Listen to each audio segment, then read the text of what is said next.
দোস্ত তুই এটা কি কিনা নিলি? দুই কিনে নি দোস্ত কত দিয়া? খালি নতুন থেকে পুটকি মারা দিছে বাইরে তোমার 3-350 টাকা কিনা দিল নি। গোমরে যা হেদিকে ভাগ। কুচু টুকু নেই দিলেন জনদের ঠুকা দিল নি হেম ঠিক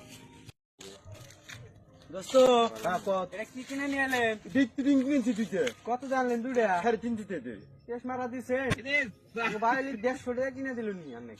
দিল নি বিজিবিতে মুখ দেও বাজার দেও পূজার বাজার ভাই দেও ঠিক আছে সেটা তো না। চলো হুচি তো কিনি চলো কোটিয়ে দিলে কত কমু স্প্রিংটা কত দিয়ে নিয়ে এলি? গোমরে তো কিনেছি আমরা এলি এই যে কি কমু বেহেচ বেই কদম বেচু দুই ও শালি কয় দেখতে দেওয়ালে ঠিক আঙ্গ বাই দেখতে দেখে নিলি এটা কলো গোমাই দেখে তাও মুন মুয়াজার করে দিচ্ছে বাচ্চা যে তুমি যে দুটা কুদা পেছি স্প্রিং বিতে তাও কো বুঝে কুদার লিখে বুঝাবে নেকো বম জানি